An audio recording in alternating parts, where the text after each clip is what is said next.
ప్రతిఘటన టీవీకి స్వాగతం. క్షణక్షణం మీకోసం. ఎల్లారెడ్డిపేట మండలం బొప్పాపూర్ గ్రామంలోని ప్రాథమిక పాఠశాల శిథిలావస్థకు చేరుకుంది. తరగతి గదిలో పిల్లలకు టీచర్లు విద్యను బోధిస్తున్న సమయంలో ఒక్కసారిగా పెచ్చులు ఊడిపడ్డాయి. విద్యార్థులకు త్రుటిలో ప్రమాదం తప్పింది. వెంటనే అప్రమత్తమై టీచర్లు ఆ రూమును ఖాళీ చేయించి వేరే రూమ్ లో విద్యార్థులకు కూర్చోబెట్టారు. గతంలో చాలా సార్లు అధికారుల దృష్టికి తీసుకెళ్లినా పట్టించుకునే నాదుడే లేడు. స్వయంగా కేటీఆర్ స్కూల్ ను సందర్శించి సమస్యలు పరిష్కరిస్తామని చేతులు దులుపుకున్నారు. కేసీఆర్ కాలనీలో ప్రాథమిక పాఠశాల కోసం నూతనంగా నిర్మించిన భవనంలో స్కూలుకు 6 గదులు అవసరం ఉండగా 4 గదులు నిర్మించడం వల్ల రూములు సరిపోవడం లేదు.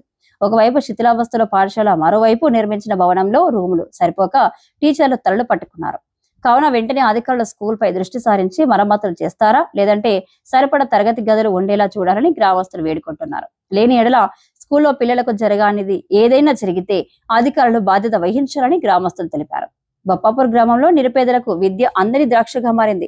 జిల్లా కలెక్టర్ వెంటనే స్పందించి తగు చర్యలు తీసుకోవాలని గ్రామస్తులు కోరుకుంటున్నారు. ప్రాథమిక పాఠశాల శిథిలావస్థకు చేరుకున్న మాట వాస్తవం. నూతనంగా నిర్మించిన భవనాలు పాఠశాలకు అనుకూలంగా నిర్మించలేదు. తక్కువ గదులు ఉండడం వలన అందులోకి పంపలేకపోతున్నామని, అంగన్వాడీ కేంద్రానికి సంబంధించి 2 గదుల నిర్మాణం పాఠశాలలో జరుగుతున్నదని, వాటిని ప్రస్తుతం పాఠశాలకు వినియోగించుకొని అంగన్వాడీకి 2 గదులు, పాత పాఠశాలలో మంచి గదులు కేటాయిస్తామని తెలిపారు.